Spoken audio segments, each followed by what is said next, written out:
নমস্কার, কেমন আছেন আপনারা? আশা করি প্রত্যেকেই ভালো আছেন। আজকে আমি একটু জটক বিচার নিয়ে আপনাদেরকে আরেকটু কিছু বলবো। কেন? তার কারণ অনেকেই আমাদের কাছে আসছেন এবং বিয়েরও একটা মরশুম চলছে, আর প্রত্যেকেই খুব চিন্তিত যে দাদা ছেলের বিয়ে দেবো, টিকবে কিনা। তার কারণ এখন সত্যি একটা ভয়ের একটা বিষয় যে বিবাহ হয়, তারপরে ডিভোর্সের জায়গা চলে আসে এবং তারপরে সেটা কোর্টে অবধি চলে যায় এবং তারপরে গিয়ে একটা কাদা ছোড়াছড়ি নেগেটিভ একটা ইম্প্যাক্ট আমাদের সবার উপরই পড়ে এবং তার ফলত কি হয়, যেটা গিয়ে আলটিমেটলি একটা কেরিয়ারকে একটা বিষের জায়গায় নিয়ে গিয়ে দাঁড় করায় এবং মানসিকতার জায়গাতেও একটা বিষময় জায়গায় গিয়ে দাঁড় করায়।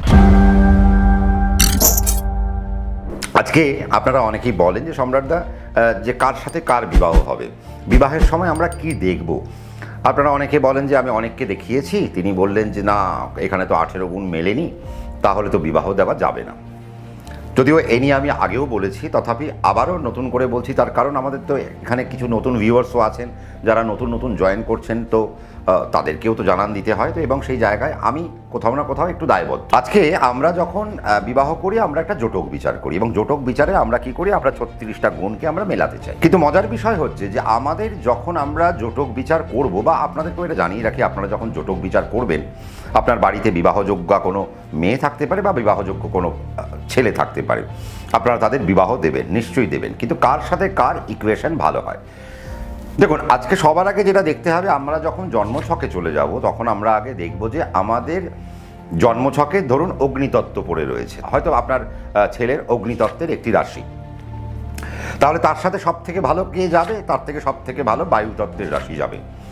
তারপর কে যাবে? তারপর পৃথ্বীতত্ত্বের রাশিগুলি তার সাথে বিবাহের জন্য একটা সুন্দর হিসেবে যাবে। তারপর জলতত্ত্ব যাবে কি যাবে না, সেই জায়গায় একটা হিসেব। তার কারণ আগুনের সাথে জল যদি একত্রিত হয়, আগুন নিভে যায়, তার মানে সেখানে আগুনের কেরিয়ার নষ্ট হয়ে যেতে পারে, আগুনের আপলিফটমেন্ট নষ্ট হয়ে যেতে পারে, আগুনের সফলতা নষ্ট হয়ে যেতে পারে যদি সে জলতত্ত্বের মেয়েকে বিবাহ করে বা জলতত্ত্বের ছেলেকে বিবাহ করে। কিন্তু আবার আমরা অনেক সময় দেখেছি যে জলতত্ত্বের কিছু কিছু নক্ষত্র আছে, যে নক্ষত্রের সাথে বিবাহ হলে অগ্নিতত্ত্বের নক্ষত্রের একটা ফ্লারিশমেন্ট ঘটে, তার মানে সেটাও বিচার্য বিষয়। আজকে যদি আপনার সন্তানের পৃথ্বীতত্ত্বে জন্ম হয়, আপনি যখন তাকে বিবাহ দেবেন, তাহলে সবার আগে পৃথ্বীতত্ত্বের ভালো বন্ধুকে, পৃথ্বীতত্ত্বের সবার আগে ভালো বন্ধু হচ্ছে জলতত্ত্ব, তার মানে পৃথ্বীতত্ত্বের সাথে সবার আগে আমি আগে জলতত্ত্বকে বিবাহ দেব, তারপর অগ্নিতত্ত্বের সাথে যাব, তারপর বায়ুতত্ত্ব যাব কি যাব না এটা ভাববো। কেন ভাববো? তার কারণ হচ্ছে বায়ুর কোনো নক্ষত্রের সাথে আমার পৃথ্বীতত্ত্বের নক্ষত্রের মিল হচ্ছে কিনা। যদি মিল হয় তবে আমরা সেই জায়গায় আমরা অ্যালাউ করবো যে না, এই বিবাহটা সঠিকভাবে হতে পারে। এবার তারপরে আমরা কোথায় আসবো? তারপরে আমরা কূট বিচারে আমরা চলে আসবো। আমরা বর্ণ দেখব, আমরা বর্ষ দেখব, তারপরে আমরা তারা দেখব, তারপরে আমরা যোনি দেখব, তারপরে আমরা রাশিকূট দেখব, তারপরে আমরা গণকূট দেখব, তারপরে আমরা নারীকূট দেখব। এরকম করতে করতে আমরা 8টা কূটের আমরা টোটাল বিচার করতে করতে যাই। সব থেকে ভ্যালিড যে কূট, সেই কূটটা কোনটা? সেই কূটটা হচ্ছে যে নারীকূট। কেন?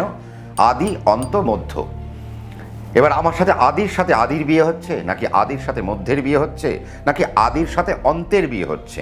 তার মানে আমাদের নারী তিনটি: আদি নারী, অন্ত নারী, মধ্য নারী, বা আদি নারী, মধ্য নারী, অন্ত নারী। তার মানে অন্তের সাথে কার বিয়ে হচ্ছে? অন্তের সাথে অন্তের বিয়ে হচ্ছে, না অন্তের সাথে মধ্যের, নাকি অন্তের সাথে আদির বিয়ে হচ্ছে? এই বিষয়টা দেখে নেওয়া উচিত। এবং সবার আগে আমি যেটা আপনাদেরকে বলবো, আপনারা যখন কোথাও জটক বিচার করতে যাবেন, সবার আগে কি দেখবেন? সবার আগে দেখে নিন আপনি যে ছেলেটি আর মেয়েটির আপনি যে কূটটা বিচার করছেন, যে জটকটা বিচার করছেন, সেখানে নারীকূট আর যোনিকূট সেটি মিলছে কিনা। কেন? তার কারণ আমরা বিবাহ করি, বা আমাদের বাবা মায়েদের একটা শখ থাকে যে বিবাহের পর আমার বংশে একটা বাতি আসবে, বা সে ছেলে হোক বা মেয়ে হোক, যেই হোক না কেন, আমার নাতিপুতি হবে, আমার নাতি নাতনি হবে, তাদেরকে আমি দেখব, তারপর আমি উপরে যাব। এটা একটা সবারই ব্যাপার থাকে, বা প্রত্যেকটা যুগলেরও থাকে সেই বিষয় যে আমরা একটা সংসার করব, সেখানে আমার একটা সন্তান হবে, তাদের লালন পালন করব, তাদেরকে পড়াশুনো করাবো, তাদেরকে একটা বড় জায়গায় নিয়ে যাব, আমার একটা সুন্দর একটা সামাজিক একটা বন্ধন হবে, সেখানে আমার একটা স্ত্রী থাকবে, আমার একটা পুত্র বা আমার একটি পুত্রী থাকবে। আমাদের বাড়িতে বিবাহের পর সন্তান আসবে কি আসবে না, তা নির্ভর করছে সর্বপ্রথম নারীকূট আর যোনিকূটের উপর। যোনিকূট যদি আপনি 4-এর মধ্যে আপনি যদি 1 পায়, নারীকূট 8-এ 8 পেল, তাহলে কিন্তু আমার মনে হয় কোথাও না কোথাও এই বিবাহ নেগেটিভ দিকে চলে যেতে পারে। কেন? নেগেটিভ দিকে চলে যাবে, অর্থাৎ বিবাহ হইল, বিবাহের মধ্যে কোনো সমস্যা রইল না।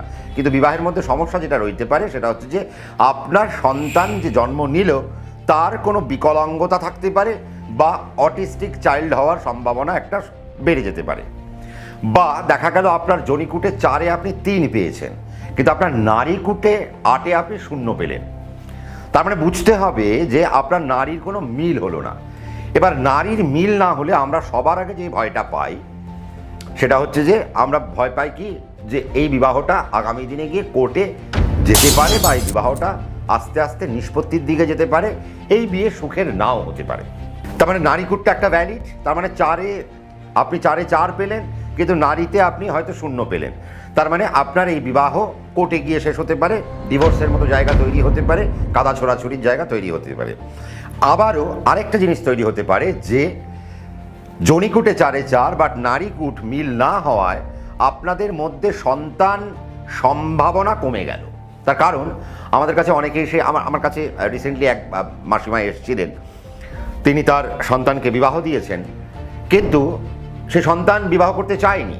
বাট তিনি যখন বিবাহ করলেন,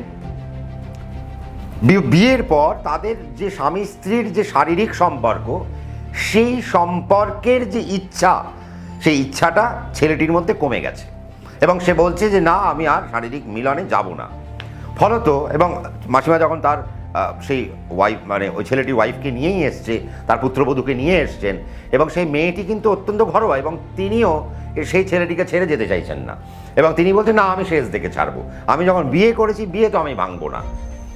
আমি যখন সেই জায়গাটা মেলালাম, মিলিয়ে দেখলাম যে জনিকুটে 4-এ 4 কিন্তু নারীকুট 0, তার মানে যৌন মিলনে বা আমার শারীরিক মিলনে আমার ছেলেটি কিন্তু আস্তে আস্তে অক্ষমতা দেখাচ্ছে, বা তার মানসিক স্থিতি তৈরি হচ্ছে না, বা মানসিক জোর তৈরি হচ্ছে না যে সে সেই মেয়েটির সাথে শারীরিকভাবে আবদ্ধ হবে এবং তাদের একটা সন্তান আসবে।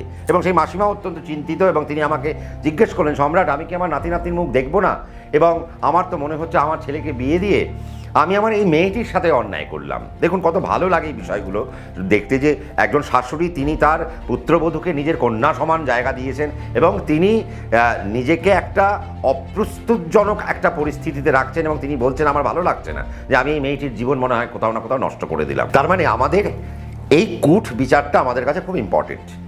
আরেকটা বিষয় এবার আসবো কোথায়, দেখুন আজকে আমরা দেখি যে অনেক সময় একটি ছেলে একটি মেয়েকে বিয়ে করলো, বিয়ের পর তার স্ত্রীর শারীরিক ব্যাধি বেড়ে গেল, বা সেই মেয়েটি হয়তো অকালে প্রাণ হারালেন, বা সেই মেয়েটি যখন ছেলেটিকে বিয়ে করলো, একটা ছেলে মেয়ে যখন আবদ্ধ হলো বা বৈবাহিক সম্পর্কে, দেখা গেল কিছুদিন বাদে ছেলেটি হয়তো খুব অসুস্থতার সাথে লড়াই করলো, বা ছেলেটি হয়তো পৃথিবী ছেড়ে দিল, পৃথিবী ছেড়ে পরলোক গমন করলেন।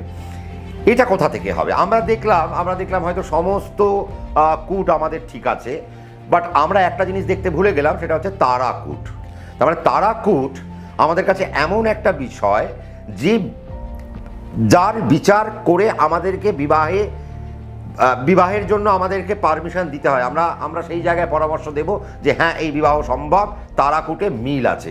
কেন তারাকূট? তার কারণ একে অপরের সাথে বিবাহে যে আবদ্ধ হলো, সেখানে কারো কোনো প্রাণহানি বা কারো কোনো স্বাস্থ্যহানি আছে কিনা, এই বিষয়টা সবার আগে দেখে নিতে হবে। তার মানে তারাকূটটা খুব ভ্যালিড। আবার আমরা দেখেছি অনেক সময় যে একটি ছেলে বিবাহের আগে পর্যন্ত প্রচণ্ড ভালো ছিল, কিন্তু দেখা গেল বিবাহের পর তার ফিনান্সিয়াল কন্ডিশন খারাপ হতে আরম্ভ করলো। কেন? সেটা কোথা থেকে আসবে? সেটা আসবে বর্ণ থেকে এবং তারপর রাশিকে থেকে। তার মানে আমাকে ফিনান্সিয়াল প্রবাবিলিটি কোথা থেকে দেখতে হবে? বর্ণকূট আর রাশিকূট, এই দুটো যখন আমি মেলাবো তখন আমি কি পাবো? যে কেন বর্ণ? তার কারণ আমাদের কি কি বর্ণ আছে? আমাদের ব্রাহ্মণ বর্ণ আছে, আমাদের ক্ষত্রিয় বর্ণ আছে, আমাদের বৈশ্য বর্ণ আছে, আমাদের শূদ্র বর্ণ আছে, আমাদের 4ই বর্ণ। এবার এই 4ই বর্ণের সাথে আমার রাশিকূট মিল হচ্ছে কিনা, তার কারণ আমাদের রাশিরও একটা বর্ণ হয়, সেটা আমরা অনেকে জানি না। এটা আজকে আমি আপনাদেরকে বলে গেলাম, যদিও এটা আমি এখানে খোলসা করবো না, তার কারণ অনেকে বসে রয়েছেন খাতা পেন নিয়ে, যে বাহ সম্রাট দেবার বলবেন, আমি টুকটুক করে টুকে নেব, তারপরে আমি একটা অন্য জায়গায় গিয়ে অন্যরকমভাবে বিষয়টাকে বলবো। না, তা হবে না। এগুলো যখন আপনারা আমার কাছে আসবেন তখন আমি সেগুলো বলে দেবো, বা এগুলো আমার কাছে যারা দীর্ঘদিন পড়াশুনো করছে তাদেরকে আমি হয়তো দেব। তার মানে আমরা কি বললাম? আমরা অর্থনৈতিক বিচারটা আমরা করব হচ্ছে বর্ণকূট থেকে এবং রাশিকূট থেকে। এবার এ তো গেল অর্থনৈতিক কূট, মানে আপনার অর্থ বাড়বে না কমবে, কিন্তু আপনি একটা বিয়ের পর বড়লোক হবেন না হবেন না, এটাও তো একটা প্রশ্ন। সেটা কোথা থেকে দেখব? বর্ণ দেখব, বর্ষ দেখব, তারপর রাশি দেখব। এই তিনটে কূট যদি আমি দেখি তাহলে কি হবে, যে দেখবো যে বাহ, তার মানে এই জায়গা যদি ঠিক আছে, তার মানে এই বিবাহের পর ছেলেটি তার কেরিয়ারে সফলতা অর্জন করবে, মেয়েটি তার কেরিয়ারে সফলতা অর্জন করবে। আজকে তারা যেখানেই দাঁড়িয়ে থাক না কেন, হয়তো আমি এমনও দেখেছি যে বর্ণকূট বর্ষকূট খুব ভালো মিল হয়েছে, রাশিকূট খুব ভালো মিল হয়েছে, আমার কাছে এসছে যে সম্রাটদা বিবাহ করছি, আমি তাকে বলে দিয়েছি ভাই তোমার স্ত্রীর কিন্তু সরকারি চাকরির যোগ বা একটা বেসরকারি চাকরির যোগ, বা আমি কিন্তু দেখতে পাচ্ছি তোমার স্ত্রী আগামী দিনে বিদেশে গিয়ে একটা বড় পোস্ট ডক করতে চলেছে। অনেকে অবাক হয়ে যান, কি বলছেন সম্রাট, এটা হবে নাকি? তো কই, ও তো এখনো চাকরির চেষ্টাই করছে না। এবং আমি বলার পর সেই মেয়েটি, তারা হয়তো বিবাহে আবদ্ধ হয়েছে, আমি সেই বিয়ে খেতেও গেছি, আমি এরকমও দেখেছি, আমি নিজেও গেছি সেই বিয়ে তাদের বিবাহ খেতে। এবং তার 2 বছর বাদে সেই মেয়েটি এসে বললো, দাদা আমি কিন্তু একটা স্কুল সার্ভিস পেয়ে গেছি, আমি অনেক দিন আগে দিয়েছিলাম খেলার ছলে, কিন্তু আজকে আমার রেজাল্ট বেরিয়েছে, আমি স্কুল সার্ভিসটা পেয়ে গেছি। তার মানে এই যে বিষয়, এই বিষয়গুলোকে আমাদেরকে খুব সুন্দর করে আগে আমাদেরকে ভাবতে হবে। তাহলে আমরা কি পেলাম? আমরা পেলাম যে নারীকূটটা খুব ইম্পর্ট্যান্ট, তার পাশাপাশি যেটা ইম্পর্ট্যান্ট হচ্ছে বর্ণকূট, বর্ষকূট, তারাকূট, রাশিকূট। আপনারা অনেকে বলেন যে দাদা দেবের সাথে দেবারীর বিয়ে হবে কি, দেবের সাথে নরর বিয়ে হবে কি? অনেকে বলেন যে দাদা আমরা তো প্রেম করছিলাম, আমার বাড়ি থেকে বলে দিই যে না, দেবারীগণের মেয়ে আমার বাড়িতে অ্যালাউ নয়, না রাক্ষস চলবে না আমার বাড়িতে, যদি সে আমার বাড়িতে আসার পর। এবং আপনারা এটাও শুনেছেন অনেকের কাছে যে রাক্ষসগণের সাথে বিয়ে করলে নাকি অকাল মৃত্যু আসে, যেগুলো একদম ভুল।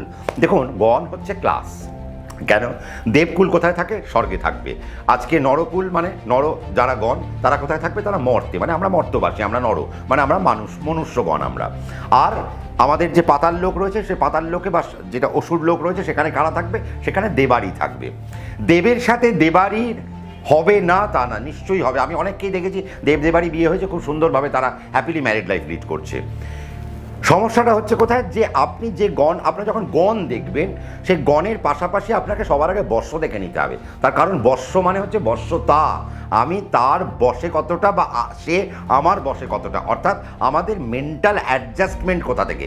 অনেকে বলবে না দাদা রাশি দেখতে হবে, না রাশি দেখলে হবে না বাবা, কারণ সেই জায়গায় অনেকেই বলে যে না রাশির সাথে রাশির হিসেবে মিল নেই। তার মানে দেখুন, রাশিটা বড় কথা নয়, আজকে সবার আগে যেটা দেখতে হবে নক্ষত্র, নক্ষত্রের সাথে নক্ষত্রের ফ্রেন্ডলি ইকুয়েশন আছে কিনা। আমাদের এই যে 27টা নক্ষত্রের যে হিসেব, এ বড় জটিল, আর এর জন্য প্রচুর পড়াশুনো করতে হয়, প্রচুর পড়াশুনো। আমাকে আজও পড়াশুনো করতে হচ্ছে, এবং এখনও মনে হয় আমি সমুদ্রের পাড়েই দাঁড়িয়ে রয়েছি, এখন সমুদ্রের ভেতরে ঢুকতে পারিনি। তার মানে ভাবুন কত বড় বৃহৎ এই শাস্ত্র। তার মানে আজকে আপনি যখন বিবাহে, আপনার বাড়িতে আপনার সন্তানের বিবাহের জন্য আপনি যখন প্রস্তুত হবেন, তাহলে আপনি সবার আগে দেখে নিন আপনার নারীকূট মিলছে কিনা। যদি নারীকূট মিলে যায়, তাহলে সে আমরা দেখি আমরা 36-এর মধ্যে কিচ্ছু মিল হয়নি, কি শুধু নারীকূট মিলেছে, তাতেও আমি রাইট দিয়ে দিই, হ্যাঁ চলুন বিয়ে করুন, কোনো সমস্যা নেই। কারণ আমাদের কাছে নারীটা সবার আগে মেন। আমাদের এই আলোচনার মধ্যে আপনারা বুঝে গেলেন, নারীটা সবার আগে মেন, বাকিগুলো হচ্ছে আমাদের কাছে আস্তে আস্তে সেগুলোকে ব্যালেন্স করে করে চলতে হয়। তো এটা যদি করা যায়, তাহলে আপনাদের সন্তানের বিবাহের জায়গাটা অত্যন্ত সুন্দর একটা জায়গায় আসবে। যদি আপনাদের এই অনুষ্ঠানটা ভালো লেগে থাকে, কেমন লাগলো জানাবেন, জানাতে ভুলবেন না। আর মনের মধ্যে অনেক কিছু জানতে ইচ্ছা করছে, সম্রাটদা এখানেই ছেড়ে দিলেন, আপনি কেমন, আপনি ধরে যেন ছেড়ে দিলেন, না ঠিক হলো না। আমি জানি আপনার যদি মনে হয় যে না এই অনুষ্ঠানটা আরেকটু বৃহৎভাবে শুনতে চাইছেন, আপনারা কমেন্ট করে জানান। আমি নিশ্চয়ই এই আপনাদের এই 8টা কূট নিয়ে একদিন সুন্দর করে বসবো, একটা ভালো এপিসোড আপনাদেরকে উপহার দেব, যেখান থেকে দরকার পড়লে আপনারা শিখেই নিন কি আছে, আপনারা শিখেই নেবেন। আপনারা যারা জ্যোতিষ প্রেমী, যারা সম্রাটদা চ্যানেল খুব ফলো করেন এবং এখান থেকে টুকে টুকে অনেক কিছু প্র্যাকটিস করছেন, আমি জানি তাদেরকে আমি একটাই কথা বলবো, আপনারাও শিখে নেবেন। এবং শিখে নিয়ে কেন শেখাবো, তার কারণ হচ্ছে বিদ্যা যত পরিবেশন করা যায় তত ভালো হয়। এবং আমার একটাই উদ্দেশ্য, সমাজকে গঠন করা, আমার আগামী প্রজন্মকে সঠিক পথে তাদেরকে চালনা করা। এবং কাউকে আমি ভয় পাওয়াই না, ভয় পেয়ে জ্যোতিষশাস্ত্র নয়। তো কাজেই আমাকে একটু উদ্বুদ্ধ করবেন, তো তার জন্য সাবস্ক্রাইবটা করে ফেলবেন, কমেন্টস করুন, লাইক করুন, শেয়ার করুন। আর ঠিক রাত্রি 9টায় সম্রাটদা যেমন হাজির থাকছে, আপনিও হাজির থাকুন, আমরা একসাথে গল্প আড্ডায় মেতে উঠব।